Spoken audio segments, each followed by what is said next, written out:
शहर में दिनेश नामक एक आदमी एक बड़ी कंपनी में नौकरी करता था। उसको अपने माता पिता से और दोस्तों से बहुत लगाव था। दिवाली के कारण उसकी कंपनी वाले सबको छुट्टी देते हैं और उसी खुशी में वो उसके गांव जाता है। घर पहुंचते ही अपने माता पिता को देख वो बहुत खुश होता है। माँ, पापा, कैसे हो? हम ठीक है बेटा, हमें बहुत खुशी है कि तुम दिवाली के लिए घर आए। मैंने तुम्हारे पसंदीदा व्यंजन सारे बनाए हैं।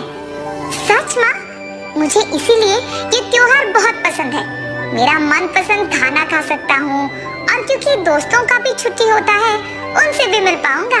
वो ऐसे बात कर ही रहा था कि उसके दोस्त उसके घर आते हैं। दिनेश उन्हें देख बहुत खुश होता है। अरे यार दिनेश, कैसा है तू? अरे मैं ठीक हूँ यार, तुम सबको यहाँ देख मुझे बहुत खुशी हो रही है। तुम सब कैसे हो? हम भी ठीक है दिनेश, दिवाली के लिए छुट्टी मिली है, इसी कारण हम सब यहाँ आ पाए हैं। अरे हाँ यार, और हाँ, मुझे तुम सबको एक खुशखबरी बताना है। मैंने इस दिवाली के लिए खुद से एक विशेष दिवाली रॉकेट बॉम्ब तैयार किया है। जब वो आसमान में फूटेगा तो तुम लोग उसकी रोशनी को देख चौंक जाओगे। क्या सच में? अरे हाँ, मैंने इसे खुद से बनाया है। मुझे उसे तैयार करने के बाद तुम लोगों को बताना था, इसीलिए मैंने उस बात को छुपाया। अरे तुम तो हमेशा से ऐसे ही थे, बहुत बुद्धिमान। बचपन में भी तुम ऐसे ही कुछ ना कुछ खुद से बनाते थे। हम सब भी बचपन में कितना मजा करते थे यार साथ में, लेकिन अब सब कुछ बदल गया। अरे हाँ यार, बचपन में जब हमें दिवाली की छुट्टी मिलती थी तो हम बहुत खुश होते थे, क्योंकि हम माँ के हाथ का विशेष व्यंजन खाते हुए और अपने दोस्तों के साथ खुशियाँ मनाते हुए रिश्तेदारों से मिलते कितने खुश थे हम यार। लेकिन अब दिवाली का बहाना बना के छुट्टी के दिन घर आना पड़ रहा है, ताकि हम कम से कम अपने घर वाले और दोस्तों से मिल पाए। बात तो सही है, शायद दिवाली इसीलिए मनाते हैं ताकि हम सब एक ही जगह पे इकट्ठा हो। इसी कारण शायद दिवाली का त्योहार मनाया जाता है।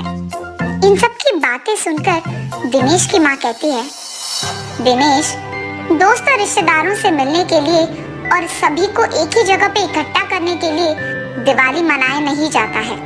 दिवाली मनाने का कारण कुछ और है, जानना चाहते हो? विष्णु भगवान के कई अवतारों में से एक था वराह अवतार। उनके वराह अवतार का और भूदेवी का पुत्र था नरकासुर। जब भूदेवी को उसके बेटे में राक्षस का लक्षण स्पष्ट रूप से दिखे, उसे डर लग गया कि एक ना एक दिन नरकासुर का अंत विष्णु भगवान के ही हाथों में है। इसी कारण वो विष्णु मूर्ति से विनती करती है कि वो नरकासुर को कुछ ना करे। कुछ देर सोचने के बाद विष्णु मूर्ति भूदेवी से कहते हैं, ठीक है, मैं तुम्हें एक वरदान दूंगा, तुम्हारे सिवाय तुम्हारे बेटे को कोई नहीं मार सकेगा।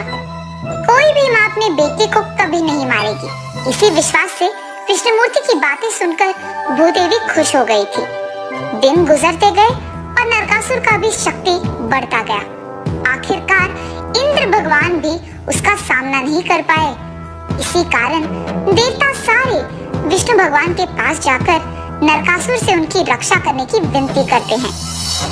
तब विष्णु भगवान कहते हैं कि नरकासुर का अंत का समय पास में ही है। तभी विष्णु भगवान कृष्ण के अवतार में और भूदेवी सत्यभामा के अवतार में जन्म लेते हैं। और दूसरी तरफ नरकासुर की बुराइयां जारी थी। ऐसे ही एक बार उसने कृष्ण भगवान का सामना किया। उन्हें तो पहले ही पता था कि उसका अंत भूदेवी के हाथों में है। इसीलिए जब सत्यभामा ने श्री कृष्ण से पूछा था कि उन्हें युद्ध में आना है, उन्होंने मना नहीं किया था और उनके साथ सत्यभामा को युद्ध भूमि ले आए। नरकासुर और श्री कृष्ण का युद्ध शुरू हुआ। एक दूसरे से वो भयंकर लड़ रहे थे। कुछ देर बाद नरकासुर ने उसके अस्त्र से कृष्ण भगवान को बेहोश कर दिया था। बस सत्यभामा तब अपने आप युद्ध भूमि में आ गई थी। उन्होंने सिर्फ वीरता से ही उसका सामना ही नहीं, बल्कि उनके सारे अस्त्रों को नरकासुर के सीने पे तीर लगा के छोड़ दिया था।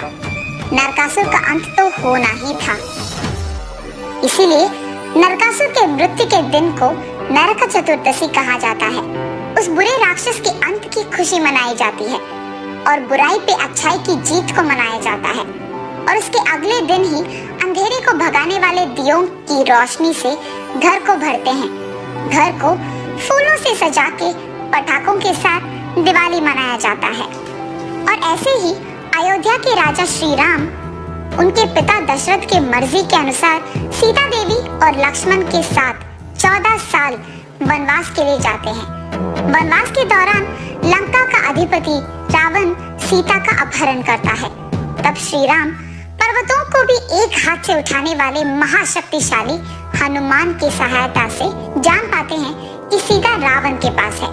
उसके बाद श्री राम वानर सेना की मदद से रावण से युद्ध में जीतकर सीता देवी के साथ वापस अयोध्या लौटते हैं। वो अमावस्या का दिन होने के कारण उस राज्य के सारे लोग दीप जलाकर रावण को हराकर आए श्री राम का स्वागत करते हैं।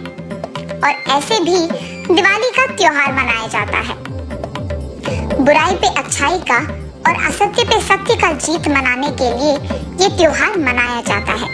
उस दिन घर को सजा के, दीप जला के, पटाखे और मिठाई से खुशियां मनाई जाती है। और इतना ही नहीं, दिवाली के दिन हम अच्छे मन से लक्ष्मी देवी का पूजा करते हैं ताकि हमें सर्व समृद्धि संपन्न हो। माँ, हमें तो दिवाली मनाने का असली कारण का पता ही नहीं था। अब जो हमें पता चला, हम बहुत खुश हैं। आइंदा से जब भी दिवाली आएगा तो हम याद रखेंगे कि बुरे पे अच्छे का जीत होगा। और इसी विश्वास से हम इस त्योहार को खुशी से मनाएंगे। और इतना ही नहीं, हर दिवाली को हम आपकी बातों को याद रखेंगे। दिनेश की माँ की बातों के अनुसार उसके सारे दोस्त दिवाली के दिन घर को फूलों से सजा के, नए कपड़े पहन के, सभी लक्ष्मी देवी की पूजा करके अंधेरा होते ही दिया से सारे गांव को रोशन करते हैं। अरे यार, अब हम हमारे दोस्त के उस विशेष रॉकेट बॉम्ब को फोड़ेंगे। चलो चलो। सभी दिनेश की बात को मानकर उनके दोस्त के रॉकेट को आसमान में छोड़ते हैं। आसमान में फोड़ते ही उस रॉकेट से बहुत सारा रोशनी आता है और अलग प्रकार के रंग भी आते हैं। उसे देख सभी बाकी ही चौंक जाते हैं। ऐसी थी उनकी दिवाली, खुशी खुशी बीत जाती है।